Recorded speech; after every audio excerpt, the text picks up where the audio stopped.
like get our brickwork in place. I'm going to come back through afterwards and we're going to cut in. Use a lot of the fundamentals which I learned. Like, I could have taught myself wrong, but I also don't care.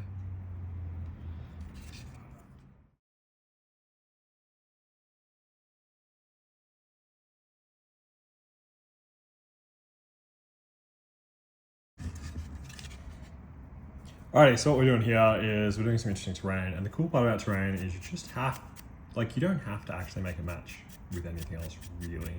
So I've gone for a brown undercoat because I'm going to have a lot of these trusses and stuff like that in this building. Brown. I'm just going to paint all the same. And the good part is because buildings can look a little bit dirty, and you get all this dirt in the cracks of something anyway. You just kind of, that dirt inside the cracks is really going to accent everything. It's going to tie it together in the oddest ways. And I've airbrushed the roof. You can see I've gone over parts, but I also don't care if I just have a little bit of overspray there. And that's what we're going to do. We're going to do all of this, and I'll get back to you, Barry. All right, so now we're going to use, now we've done the house. This is about the level we're at. Really messy. Amazing. All right, so I've got a slight gray, white. It's just slightly in the gray spectrum. I'm just gonna spur a bit of that. I've got my fat dry brush. Make sure it's properly dry. This guy. Sorry about the setup, guys. This is a new thing I'm trying. So we don't want to go massively deep on this. We just want to kind of like, just get the edges a bit. We're gonna come back, this is just to kind of like get our brickwork in place. We're going to come back through afterwards and we're going to cut in all the metals on these. Then we're going to use like some oxidizing, like just bright orange stuff. The roof tiles are going to be bright orange to match some 2D terrain because there's going to be some 2.5D for Warmachine. Not after a huge amount on here. Like I said, it's one of those things that kind of like, this is just to pull it all together.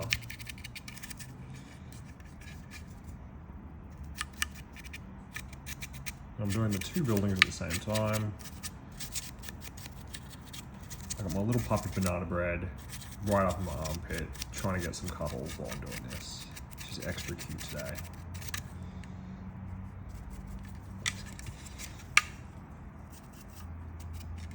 So I went really heavy by accident there. That doesn't matter, that's a happy accent. We can just go a little bit heavy here and make it look more normal. They get angry about some bullshit. Hello, baby. Alright, Jay in the background. Now what we're doing is we're just coming through. And we're just going to cut back into browns. Make it look like I haven't been the laziest piece of shit. With the way I've just sprayed the fuck out of this. And when I'm done with this boring cutting in part, I get back. Alright, so now we're going to hit some dark metallics, black metal. So we kind of cut in most of the house. Now we're just going to come through, just going to gently like fill in all the parts that look like they could be metal. You want to slap this on thickish on the model. Like I said, I keep saying, it's terrain. Nobody cares. Nobody's actually going to notice that much. These buildings actually have quite a bit of detail on them, which is cool, but it's also like a bit frustrating when you're just trying to churn out like a million pieces of terrain. But I'm kind of at the pointy end of doing a lot of my tables now. So it's more about improving them, and I've got a few more to, oops, sorry about that. I've got a few more to like knock out. Like I said, you just get in here. You can see there's still some wet parts in this. I actually use a hairdryer most of the time when I'm trying to just speed paint something. So it'll be like, get the layers on, hairdryer, get the next layers on. And with a lot of these metallics, I'll come through and I will put a little bit of orange on it to get a little bit of rust. And I just water it right down, and that just seems to seal the crevices really nicely. But that's one of the later steps. The other thing is, with these, when we're getting up to the roof. There's like all these roof tiles, and they have like a little rivet on every single one, or like a little nail.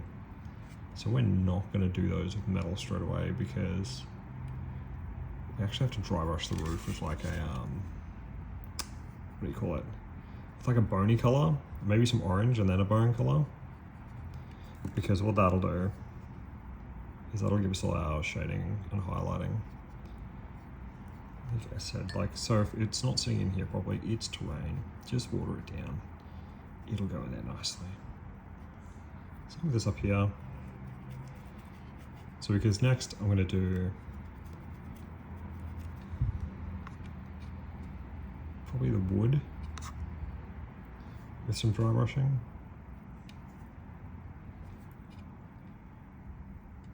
So I'm probably doing this a bit out of order. I'll probably end up just having to, and that just means I just have to control my dry brush a bit better, because I'm not thinking 100% on how I want this all done. And I've gone for this much darker metallic with this because I've already got such light blues and everything, and if I don't use a dark metallic with this section here, it's just going to kind of drown out in the rest. Like, I need to just have I need to have some kind of contrast between the colors. I might even run like a really watered down wash over a lot of the wood and metallics just to tie that together. Some kind of like, I like the GW washes particularly. It's really the only GW paints I actually use is like Null Oil and Agrax Earthshade.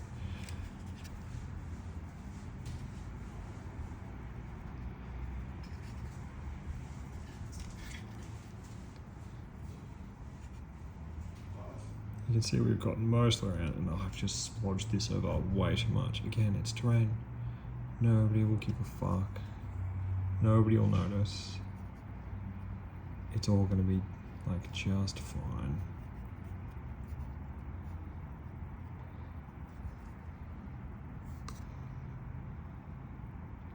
I probably shouldn't be painting anything on the roof here at all, to be realistic. I just want to, and that's my mistake to make. Also, I find, because this is a 3D print, and this is one of the test prints I did for this house, so the layer lines are pretty awful. The later layer lines I did with I've got a bamboo P1S. I went from the 0.2 down to the 0.08, so quite significantly smaller, but the houses, the printing time went through the damn roof. But man, the results, just like having that model just be that bit cleaner and a bit nicer on the table, they just speak for themselves. I also did a lot of my scatter terrain, which we'll be doing soon, and that's going to be even easier again. I did them at quite a small layer height. That's kind of like the house, really, that's where we're going to be at, and like it doesn't look like much difference until you get it done, and then you see the difference between these two here, and that's pretty significant, and that's just some metallics. So we're going to change it up a little bit here.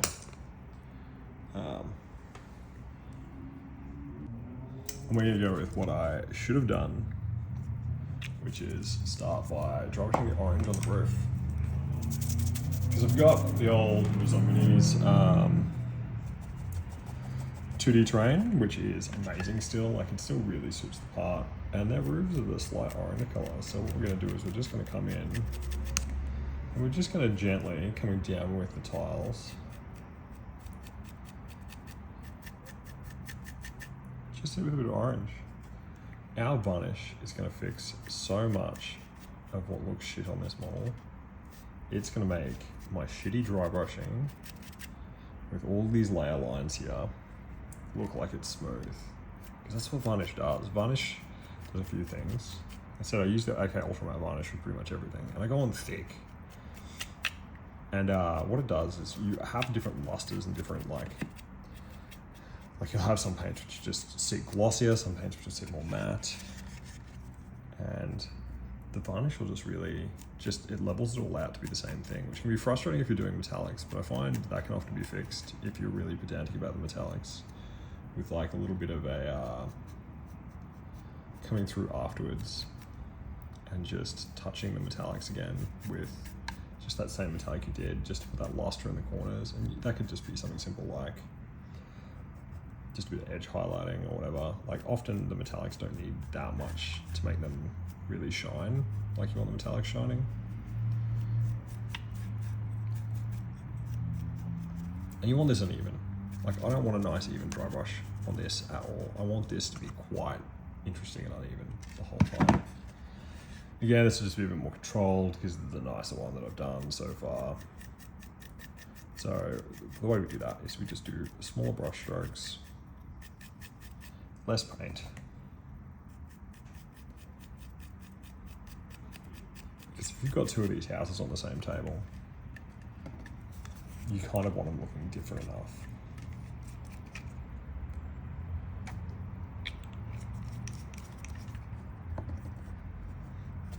I have a piece of MDF that I use. I just throw down on my coffee table, and that's my painting palette. That's my everything. People get into all these, like, wet palettes are amazing. I just find I fuck them up so quick. And I understand how my paint works. I understand the climate I'm working in. It's in Brisbane here. It is fucking humid, or it's super fucking dry for no reason. And paint just gets all fucked up too quick. So often painting in air conditioning is a thing, especially in summer here, which actually nets you like a really good, consistent finish.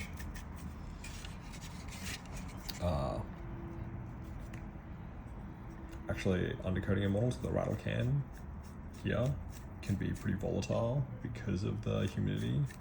So if you undercoat your models out there in the crazy hotness, because you think Dubai, like we can get a little bit Dubai-esque sometimes here.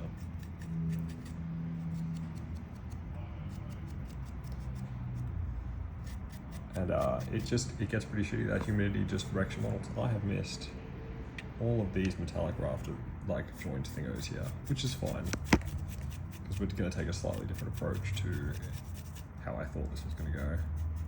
This is the other thing, don't get rigid about how you do your models. If you find something's working better or you just want to try different things, do it. It's really fun. Like with this here as well, you can just get a little bit of water on your brush. So when I do the rusting, that's all I'm going to do to a lot of this metallics here. And it'll just sit nicely on there. That's actually how you rush this shit up. Make it look interesting. Yeah, whatever you want really. But let's get this back in the frame. Sorry, so we're used to the camera people. Alright. Now we've done a lap.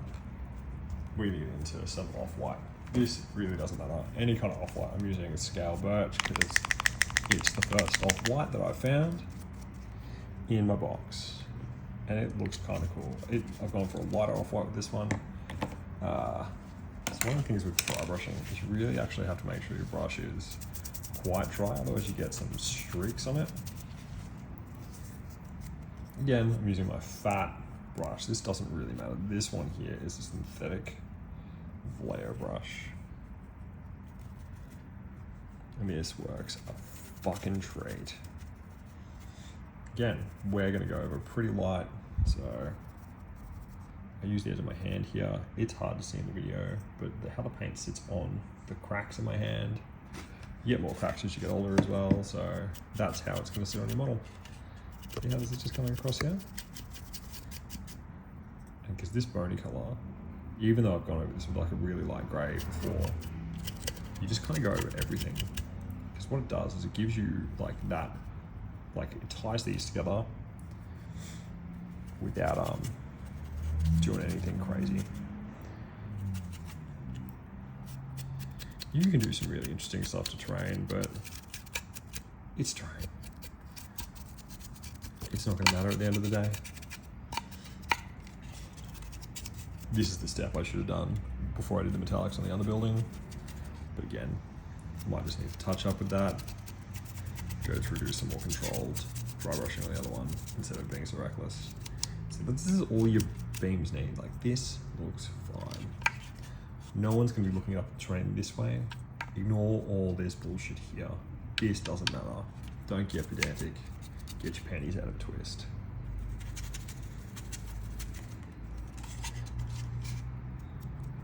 Whatever you think you see on the model and whatever you're like, but I know something common in my shop is someone will go, oh, I do this. And I'm like, but nobody will see that. And they go, but I know it's there.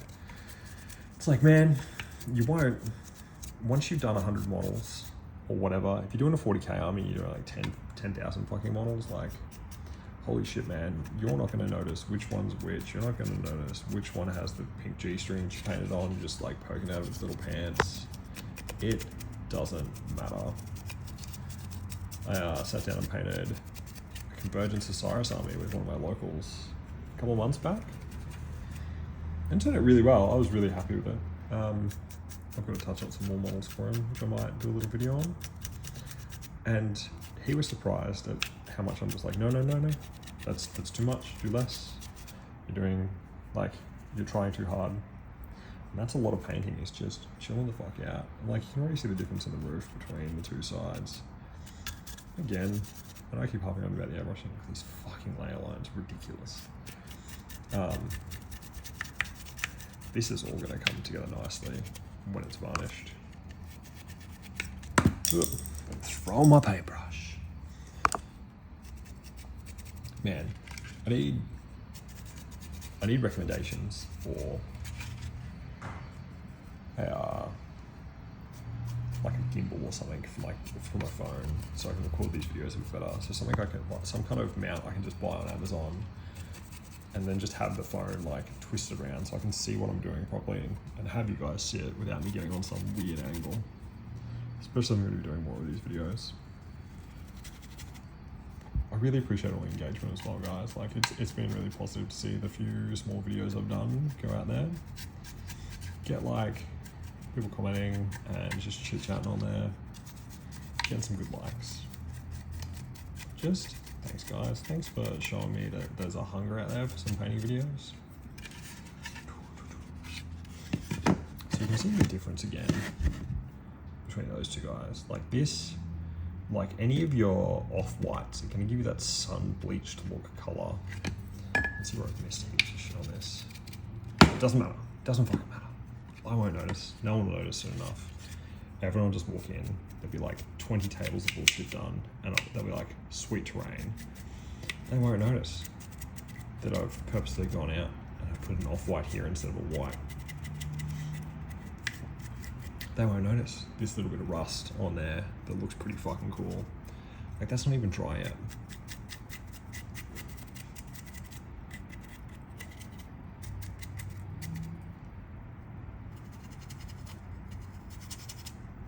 Alright guys, what I'm gonna do, I'm just gonna pause this up. Okay, so we've dry brushed both houses now. Come through and we're just gonna start doing some riveting action. Now don't worry guys, I'm not gonna show you me dotting every fucking rivet, but it's like a bugbear of mine. You can see here when I dry brush this, it's hit the edge of these metallics here with a little bit of the bone color. That's fine, let it happen. Especially when you're using a matte varnish, that's just gonna blend in and make it look like you've done the right thing anyway. Again, this doesn't have to be super amazing.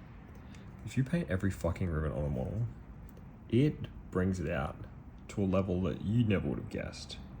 It is shocking at how much stupid little rivets painted on actually add to the look of a model on a tabletop, whether it be terrain, whether it be a model like when you're painting a warjack or a tank or something like that, and you've got to paint 50 rivets on one tiny model, you're like, this is fucking annoying. But often after you wash it, that's going to be not your dark color like this. It's going to be like your little highlight, like almost white metallic. And that's just gonna add that something extra, because when you wash it, you've already shaded around it. Like, you've done the thing, which is the hard part. You've like blocked it in. So depending on whether you like block in your colors, wash the model, and then do your highlights, which is like, man, I still do that. I've been painting models for like well over 25 years. And I still use a lot of the fundamentals, which I learned. Like, I could have taught myself wrong, but I also don't care. I have fun painting.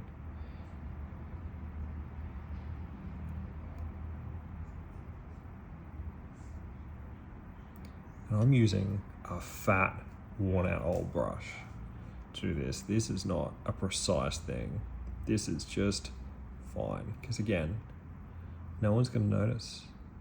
People just chill the fuck out on the noticing stuff. No one's gonna notice your fly's undone, unless they do. No one's gonna notice that you had special socks, unless they're your mum. Alright, so, what we missed on this thing? So I got them, I got that. I got the rivets on this side of the building. Let's get in here and just do a touch on that. God, guys, this is the most riveting stuff you guys have ever seen.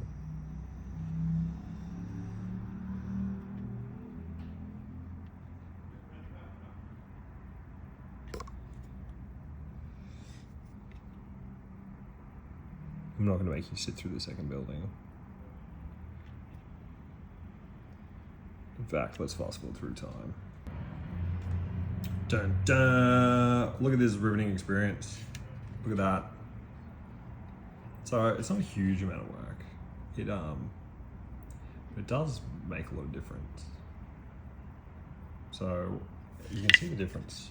It's good. Between them. About how much the little bits make. I'm going to come through and I'm going to do some washes on this soon. I've just got to wait for that to dry. So while I'm doing that, I'm going to start painting the metallics on this, and I'm not going to push you through that a second time. Alright guys, last little bit. So, like I said earlier, I'm just going to give it an orange in here. So it's bleeding over the edges. Nobody cares. Nobody cares. We have to water this down quite a bit. Just using regular water. Just making this look all rusty. I haven't sped this up at all. This is just me talking in real time. I'll just throw in some paint on the wall. Oh, too thick.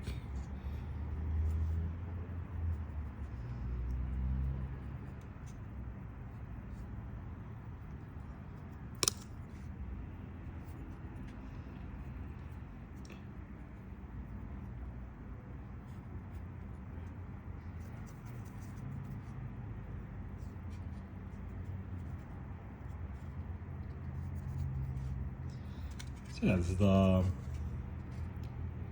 was thinking of putting some washes and stuff on here, but man, I don't think I really need it. Like, I'm pretty happy with this for a piece of terrain. Again, it's the beauty of painting some terrain, you just don't really care.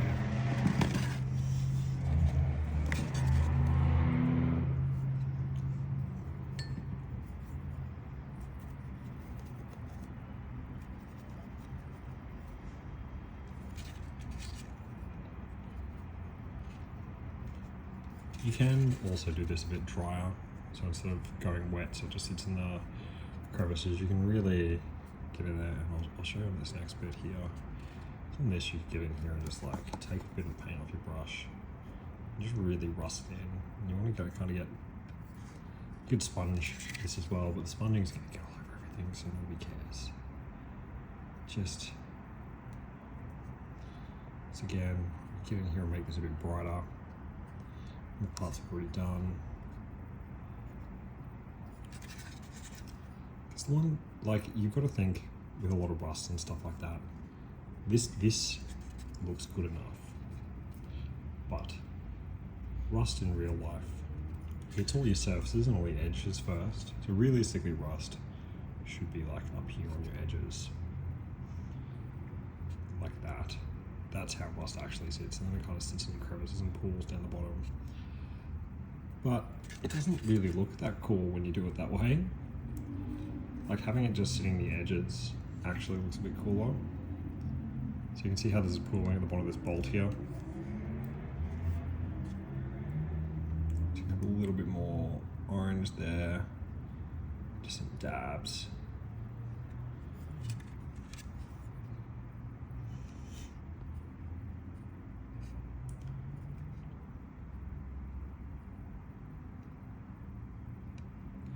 Make this look like a little bit more defined with the edges, just being a bit more rusty. Cha-cha-cha-cha-cha-cha-cha-cha.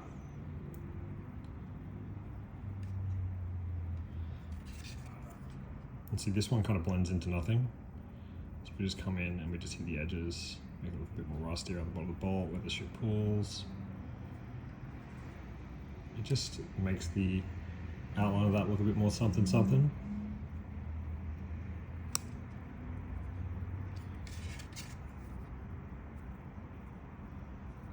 We can't put too much on this one because you've already got reddish orange in the background.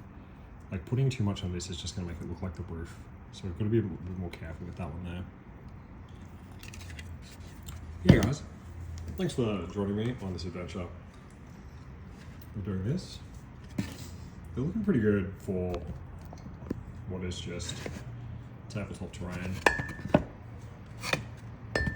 You can see I paint them both slightly differently with different like the different orders of how I did things, but you come to the same position. Like, so much of creativity is like learning how you're actually hitting certain milestones with it. So like, don't get all bent out of shape if you don't follow someone's painting tutorial exactly, or you don't have the exact right colors. Like the colors I'm using here are just, it's not important.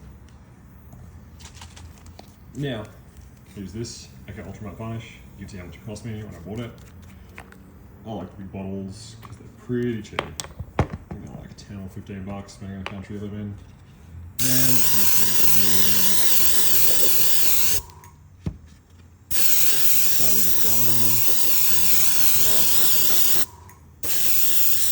I use fuck tons of this stuff. It is, this is that like, it will make your world look just right. Let's have a fair bit around there. There is a bang, especially with 3. It just fills in your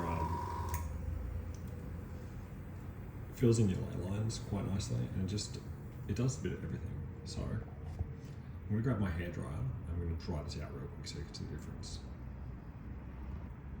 So it's probably not super obvious on the camera.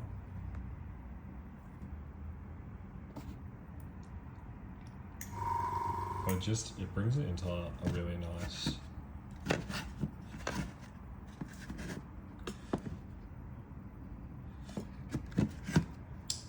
you put it, like I said, it takes the luster of the metals out. Just gives that little bit extra hard wearing, especially because this is going to get thrown in a box with a bunch of 2D terrain. And you see what these things look like on the tabletop soon. Alright, so I've got my 2 houses. And this is basically it. So these are minis, the old school ones. They're 4x4. So put them out so they sit not totally overlapping. It's the same template, but it's a rubble version. So you can see that they're just basically going to fit them with these mats. So we need some trees to use the old forests. We've got some rubble, we've got a hill. So this will be the start of this table. And I'll take them videos as we go. Thanks guys for watching. And this is the finished product.